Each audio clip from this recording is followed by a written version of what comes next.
Do you have a favorite unit or a group of units? I really don't. Well, yeah, I guess I do. In Napoleonic, I've just always the Old Guard. No big deal, but my Old Guard, that's my favorite unit of all of them. I've had them for a long time. I got some of the original Scrooby. He had a code number for some Scrooby Old Guard standing at ease or advancing or something. And one mold he made, the packs on the back were askew. And I think, and those ended up, people were talking about the Scrooby Old Guard with the packs askew. And I'm never sure whether the ones I have are from that batch, because I've never met the guy that knows. But anyway, I've just always liked those. And I've always brought them in at the end of games to save the battle. Sometimes they have. See, in the rules I use, my morale is such that the Old Guard can rout. I don't believe these iron machine units that people have, the elite units. And it's one of the reasons I never get involved in national differences. At the time of the Napoleonic Wars, I think, did everyone know how invincible the Highlanders were? They were probably good, but it took some time for that to become this, by mystique. Their experience and their mystique. So I've just always shied away from national differences. I want my Baden Musketeers to meet the Old Guard. The Old Guard has the edge even with my simplistic rules. But if by a strange quirk of fate, you roll real good and I roll horribly, my Old Guard will rout to Baden Musketeers. Hey, I like that. I want that. I don't want it to automatically know when you bring the Old Guard on, there's nothing on the damn table now that will stop it. Who wants to play in a game? It's not fun. It's no fun for the opponent, and it's really not any fun for you, because why just bring them out at the beginning? And probably strange enough, my next favorite unit, I just finished painting. After all these years, I have always wanted, of course, the Horse Grenadiers of the Guard. They're in every Napoleonic army. Oh, the big boots? Yeah, I've never had them. And just recently I acquired some connoisseur Horse Grenadiers of the Guard because I like that. Of all the figures I've seen, I like that.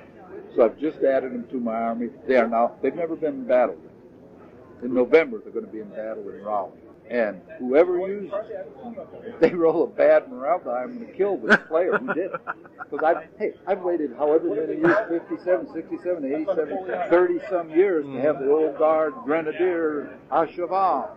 So they better do well. One of the things in my Zulu army, the first unit, British unit, by the way, the first play testing of that was 3 units of Zulus, 60 figures, and 1 unit of British infantry, because I was working on a 3-to-1 odds, and that's how I started my first, was the 24th Foot, of course, from the movie Zulu. Well, and from the actual battle. Yeah, the 24th Foot, my worst bad luck colonial unit, whether I'm using it or anybody else, they will be in square, which is my best advantage, and they will rout. I have had people that have used them in our old group down in Jackson, Mississippi, that say, don't bring the 24th Foot, Brom, nobody's going to use it. So, but they're still around in all their glory, so that's probably my worst luck. And everybody has experienced that. They diligently research and paint a unit. God, I can't wait to bring them on the table for the first time. They get shot to bits or something. I've only repainted 1 unit. I used to have some old Scrooby Austrian Napoleonic cuirassier that I don't know how long. They always lost, routed, anything else. The only unit, I repainted the horses. I didn't feel like going through the trouble of repainting the figures, so I just repainted the horses. Didn't change their luck at all. Oh, well. But fresh mounts and they're still nothing. There. Oh, well. They're still there. Oh, let's see. Where? A favorite opponent or group? Or favorite group. Did you ever have a group of people, and when was this occur that you look back and say, this was the best time? The only informal group I ever belonged to was in Jackson, Mississippi. Is that the only normal group? No, there are no normal war games. Yeah, Did that group have a name? What did we call it? War Games. Oh, that's real tough, isn't it? Yeah, imaginative, right? Don't they still exist? I can see what it is. No, but that probably was. It was my first group, and fortunately, it was a group. We were together 6.5 years, I guess, and that's the group, as I've mentioned, that helped develop the play test. Oh, by the way, I'm going to answer to the board game we did. That group, I was a co-designer of a board game for Foreign Legion. That's the one that Kinto put out, right? Yeah, Oh, that's a great game. yeah. And then that was converted With, unofficially to Who's the face on the cover? Gary Cooper? No, it's a foreign. Who was? By the way, I lost my original. I do not have a copy of it. Lori, the Foreign Legion. Who was the face on the cover of that Foreign Legion game I did? No, that was a horrible Bozier remake. Oh, the Foreign Legion, I have no idea, Dad. I'm going to play it. Wasn't it the guy who was in the movie with Gene Hackman? Called March or Die? No, that was not. It was the older movie, the old Bozier movie. Well, wait, maybe they did take the. I don't know. I really don't know. And I don't have no reference. No reference. I don't have. But anyway, that was done by this group. I mean, in fact, there were two other co-designers. That's all. Yeah, it was Eric and Jay. And immediately after that was published and released, we converted it to a figure game with a big board. It is a figure game. Yeah. It just has squares instead of Which rulers actually, to move. that was another interesting concept. We used, like you said, we used cardboard markers instead of figures. Mm-hmm. That was actually conceived, that idea, driving back from an Origins from Baltimore, whatever year. One of those 22-hour drives. 22-hour drives back to Mississippi. In fact, I think Craig Taylor. They did it after we did Sword and Flame. Yeah, Craig Taylor asked about doing something. I think. These are not memoirs. I mean, these are just philosophical. War stories. War stories. Okay, so, I would, to say that was a favorite group, it was a good group, and we all have split up and gone our separate ways. Mark, who's here with me, Mark Stevens, when we get together, we say, remember the halcyon days of gaming in Mississippi? And of course, my only other group unofficially is the Raleigh, North Carolina group, which, I don't get there and game as regularly as I would like, but I've gone to most of the Raleigh, North Carolina mini conventions or whatever they were called. Or RaleighCon or whatever. RaleighCon, yeah. With the infamous Ed Mormon and all his cohorts, Charlie. Hey. Yeah. I am not a cohort, I am a flunky. Oh, okay. But, and those are the only groups I have been involved in. And like I say, favorite opponent is nameless. Anybody that gets in a game, enjoys it, plays hard and honestly, and that's it. Good time. I want to use that word, I detest rules lawyers.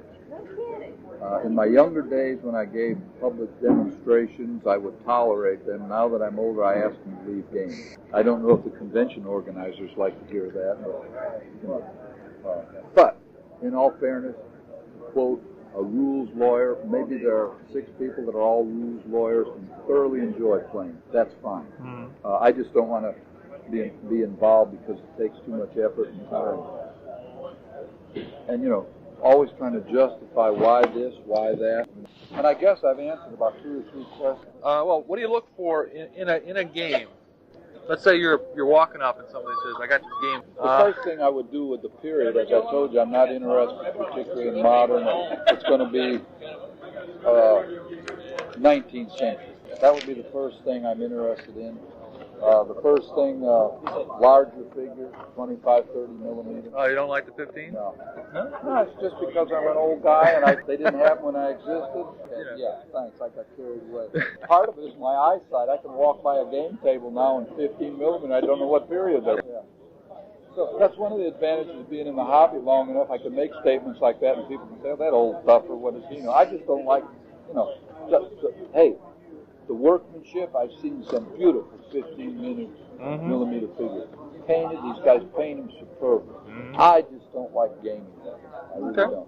I also don't like gaming, does that fit into here, what I'm looking for in an individual game?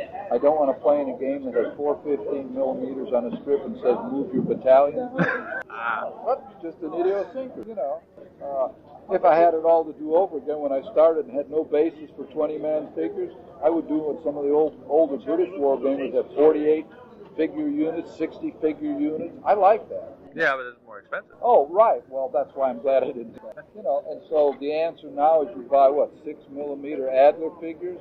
I don't even know what they are. I mean, I've seen them, I guess, and Well, that's the nice thing about those. You can buy any period. Just You know, I look for a period that I'm interested in. I look for large. I just like figures, the bigger figures. And I look for decent terrain. I never did do toilet paper roads. what did you use for terrain, if anything? You just mainly just play flat? At least I would cut. I used to use a piece of felt. You know, before I started doing war game tables, when I was early playing, I was playing on the living room floor. I'd take green felt and you know, lay that over books or something. Excuse me, there's Don Featherston.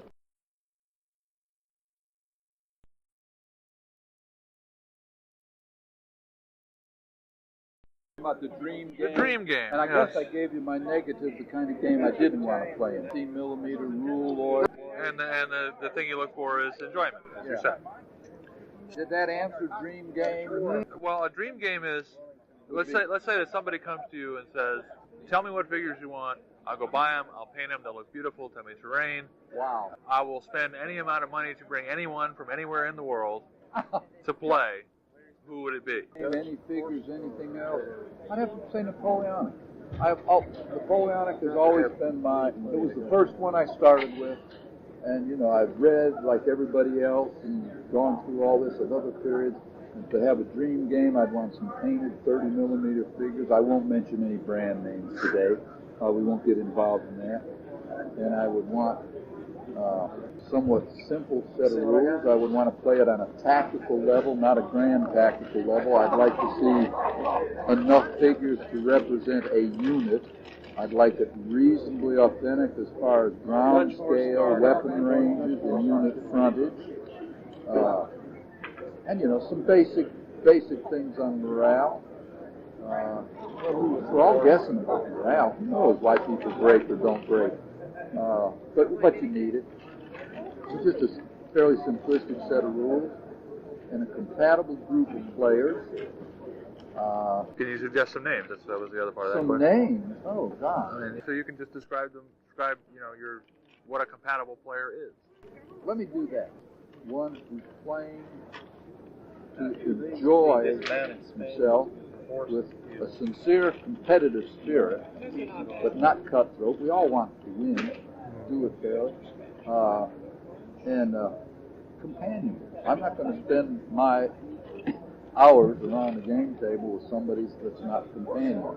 Now, that's everybody's decision, what they consider a good gaming companion. I want some humor. I want the game to be played seriously as far as, you know, the mechanics and the procedures, but I don't want to get in one of these. I will not play in a competitive war game. I mean, all gaming is competitive, but the true definition of a competitive war game, I have to win. We're going to keep points and all. I don't play in them if I have any choice. It's an overall, to me, it's an overall experience, whether it's 4 hours, 6 hours, 8 hours, well-painted figures, terrain, you know, good terrain, a whole bit. And when you finish, like I said earlier, you feel like you might have been involved in what a Napoleonic battle could have been like. But it'll have. I don't like grand tactical. I'm like everybody. I've read all of, you know, the tactics and strategies of Napoleon and everybody else from that time. You know, the corps of maneuver and pinning movements. That's great. That's all military history. I don't think you can equate that in a table, not with 30mm that I like to play with.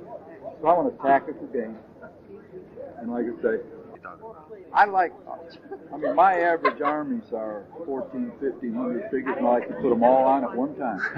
And that's why I obviously go for simple. And I like to, I mean, I go for the panorama of a war game. I always have, even when I was started out doing it on the floor, and I laid a green felt over some books, and then I would think, what could I use for trees? And of course, my dad was a model railroad guy at one point in his life, and I remember lichen moss and stuff and things like that. But you know, but now it's great. Terrain is unbelievable. You come to conventions and what you see about terrain. So you know, you have good terrain, good figures, rules that reasonably reflect what probably what may have happened. I can't even say probably. We don't know probably what happened.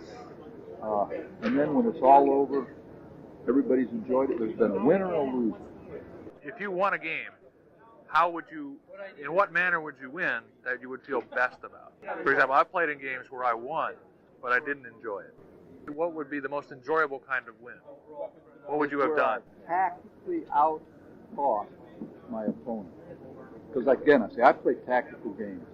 And there are games with off-table reserves and all this. But see, that's the competition to me, to outthink the player. No matter what charts you use, if you use die rolls, that's up in the air for everybody, always. We all joke about it. There's nothing to do about it if you use dice. And so you're both subject to that. But if you have really tactically out-thought and out-maneuvered, and then you rolled average dice, I do not like winning a game where my opponent has just constantly rolled bad dice in every situation. You think, I didn't accomplish. So that would be a good win for me. What would be a good loss? There's no good loss. Yeah, a good loss is the same thing. If my opponent out-thought me, out-maneuvered me, and I stood there and thought, God, why didn't I do? You know what you've done. He saw it, took advantage of it. I don't like I said, I don't like winning or losing with bad die rolls. We all joke about it, but we all know you can have a run of bad die and do some of the finest maneuvers on the table. You've masked everything, you've pinpointed where your attack goes in, you've had some reserves, and you go up against it, and everything you roll. That's a horrible loss. Any loss doesn't make you feel too happy, but if it was done and everybody knows, including your opponent, that he just plain out-fought you or out-thought you, I think is the word. But I would consider something pretty nifty. Okay. Yeah. Let's talk about players from history. So I can magically come to you and say, oh, God, who do you want? Give me a shopping list. I'll bring them back to life for 6 hours and in front of this wargaming table. Who would it be? And we're going to actually play a game? We're actually going to play a game. They're going to stand there and talk to me. The second half of that question is what happens. So who would you like to meet on the wargaming table? And then what would you expect to happen? Intriguing. I would have to have Napoleon. Okay. Because I'm a Napoleonic buff at the basis. Now, playing a game, I could probably beat him tactically. He wasn't a tactician. With our rules, I really like to see Joshua Chamberlain, and not just because of the new Gettysburg, but he's been a fan of mine for years. Ever since the 20th Maine, I don't know when that was published. Back in the 60s, I think. Robert E. Lee. If we're going to have this here and we're going to learn some things or experience some things, let's get some heavyweights. I'm not interested in Genghis Khan, Attila the Hun.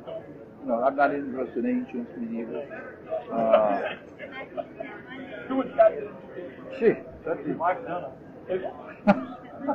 That ought to pretty well overwhelm me. I wouldn't want Patton. Okay, the 20th century is. Yeah. Okay. I noticed these three are all from the 19th century. Yeah.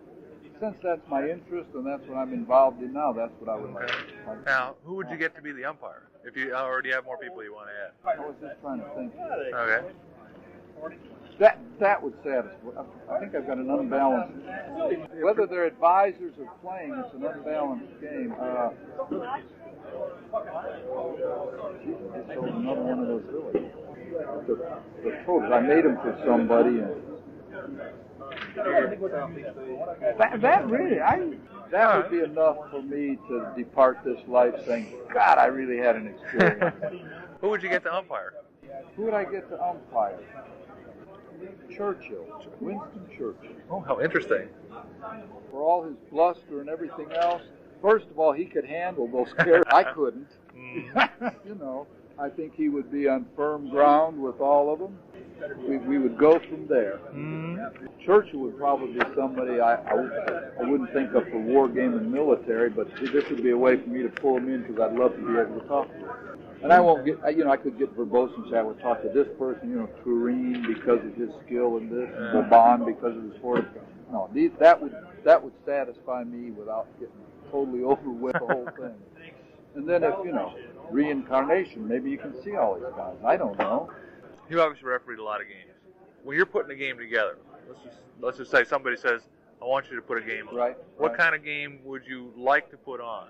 And, what period, what rules? Well, again, as I said, in the period we're talking about, I think I pretty much defined what it is. Prior to machine guns, not far back enough to have men-at-arms and, Mm-hmm. Would that be a tactical or a skirmish? Tactical. Tactical as opposed to skirmish? Yeah. But anyway, seriously, we're going to have a good time. I hope maybe you'll see a rule system that might bring some fun back to big battles. That's my little crusade now. We've all seen big battles going on, and I'm not knocking anything or anything that's been done, but you've got to be able to. There are going to be 1,200 figures on the table. Skirmish games do not have they normally not enough panorama for me. But I mean, you designed a skirmish level. Sword and play. I couldn't remember that. Yeah, it's basically kind of a skirmish game. I never thought of it as such. People have talked to me and said, that's a skirmish game, they're individual figures. I never thought of it as such. Mm-hmm. I guess if I had in mind, and it's not anywhere defined in the rules, the 20-figure unit, I thought of it as like a platoon. But I didn't, the statistics don't reflect that. Mm-hmm. And the weapon ranges don't reflect that. But yeah, I would rather put on a tactical, because if I'm going to go to the time, and I'm not being selfish, if I'm going to go to the time to put on a game or demo a game, I want a table, a good-sized table filled with figures. My favorite military art is not the three men standing defending the standard. Uh-huh. I like a panoramic view of regiments, and like the diorama, what is it called, the panorama at Waterloo. Mm-hmm. And it's just my own personal thing. So that's what I would want to do, is put on a game in that period, Napoleonic Civil War, Franco-Prussian, or maybe Franco-Austrian in that area. And I would probably use my own. I would want to use my own rules. First of all, because I couldn't referee somebody else's rules. My own rules are such that they reflect what I think about wargaming. So it's easier for me to maneuver it, at that level. And that would be about it. Do you think the players that play your games generally enjoy themselves? He needs a gate? Well, I don't know how to answer that. What was that? Whoa. What was it? The operative word there was free. About this, you'll make him a gate that goes with his name. How about that? Well, we've got to be able to find something here that we can do a makeshift gateway. He could just leave it open, separate two of them, and then cut off a piece of his wife's Venetian, hang down with the gate. Oh, okay. That doesn't sound. This Mark, by the way, is one of the old Jackson Ward. He painted the original 20-man, 24th foot that was in the original. The unlucky 24th. The unlucky 24th foot was painted by Dr. Mark Stevens of Mississippi. Right, got it. For the ages, it is now recorded. Right. He's a master figure. I mean, he's a good figure. I don't know whether he's classified as a master figure painter. He really paints well. Pardon? What? Where? Yeah. There are SAEs around here. Hey, Wally. There are only 3 people in the world that know what SAEs are, and here are 2 of us. Those are. No, those are old Tom Cox, Stevie Tom Cox.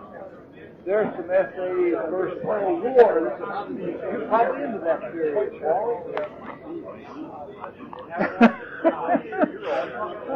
I'm sorry, we were talking. We're talking about, do you think players enjoy the games? Yeah. I've had them tell me that. Okay. And they've enjoyed them at conventions because they've said to me, Larry, this is great. We know it's going to finish. We know there will be a winner and a loser. And then they say, I don't agree with all your rules. And I say, fine, that's great. But yeah, I know players enjoy it. Okay. Even players that like to play more complex things will say, this is a nice change of pace. For them, it's a change of pace. For me, it's a way of life. That's the way I play. So, you know, yeah. And it's not vanity. I know that they've enjoyed it because they've said it. And I have people ask, you know, when I come to a convention, are you going to put on a game this time? And of course, there are people coming and enjoying other games too. You know how Ed has some surprises in his games. Right. You know, things like, you know, oh, and do you like to do that kind of thing? I mean, for example, maybe in the Sword and the Flame game. I mean, I think I was in one of yours where Winston Churchill was in the game. There was a figure that was Winston Churchill. Yeah, I like that kind of touch. Because I've talked to some people. Well, Donald Featherstone specifically says no, I don't like that. Well, I get that. I don't know how you would define that. Yeah, I will take reasonable surprises because I believe that there's all this fog of war and nobody knows a darn thing. Now we stretch it for fun, like, you know, Winston Churchill. Hey, he could have been there. Yeah. But yeah, I will take that reasonably. But, you know, not enough to make it a total fantasy. I can stretch it to a point. No, I don't think I'd be comfortable playing in a colonial game that just a club got together and they used Zulus and Dervishes and Afghans all together, and Hereros from Southwest Africa, and then they had French Foreign Legion and Senegalese and British Grenadiers. That's even too far for me.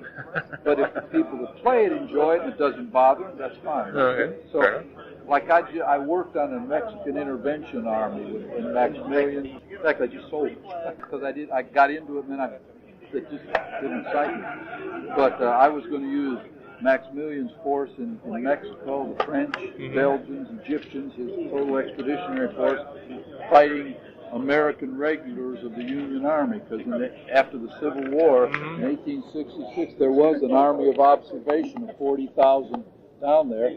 I've never been able to find any documentation where they actually fought. There's supposedly someone told me he saw a reference to an exchange of artillery rounds across the Rio Grande, but I don't know. But that to me was not a real stretch of history because it was all in place. So that could have been a historical fantasy that I would have, you know. In fact, I was working on it, you know. So I could have accepted that. And, you know, a chance card for a crazed rhino coming out of the scrub brush. Why not?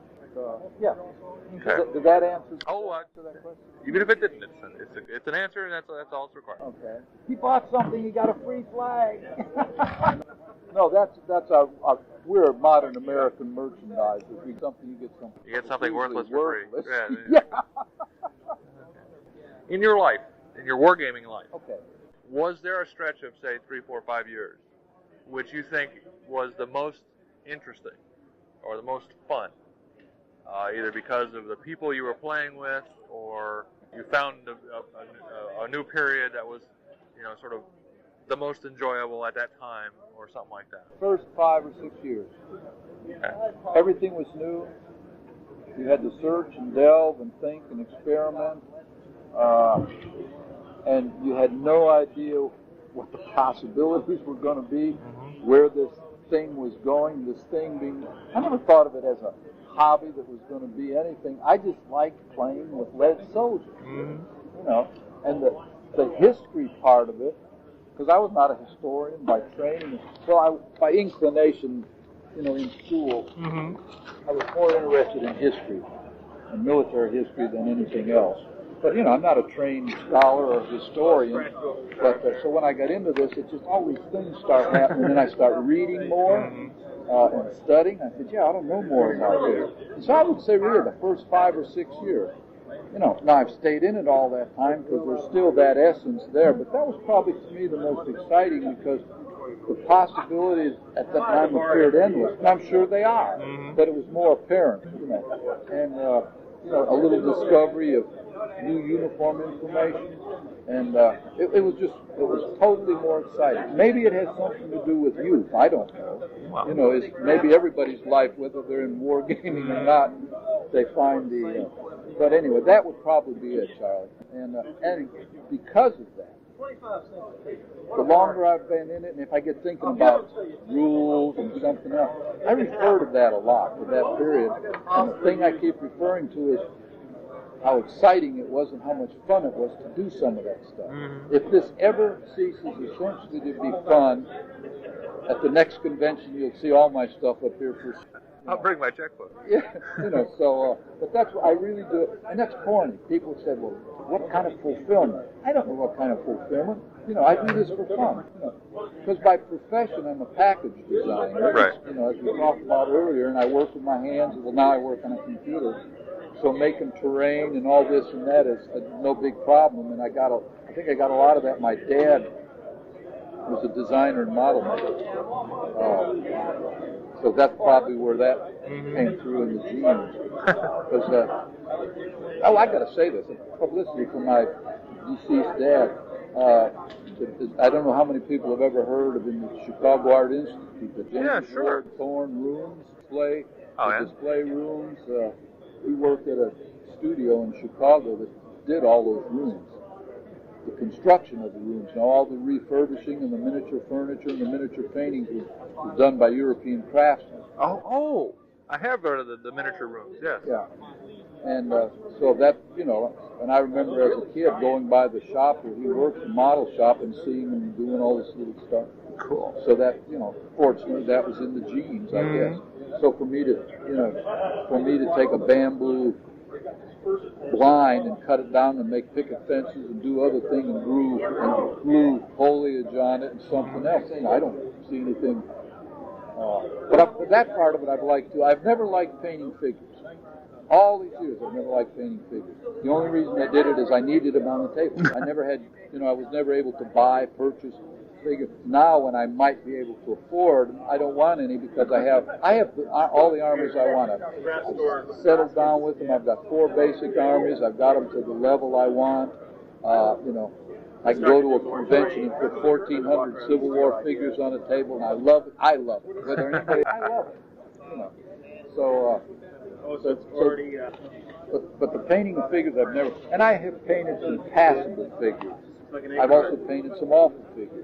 And a lot of my armies have old SAEs with the original paint job on them, as we all know, not really cool. But I don't have the heart to go in and.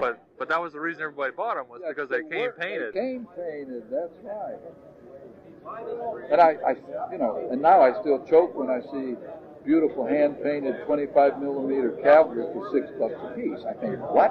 And then I am all more fascinated when I see people whip out a credit. Yeah, no problem. Give me 100. What? Okay. Well, the hobby has changed. Oh yeah. But there has to be an essence in this thing that's kept it going. I've had people say, "Do you think it's dying out or changing?" I said, "Yeah, it's changing, but it ain't going to die out."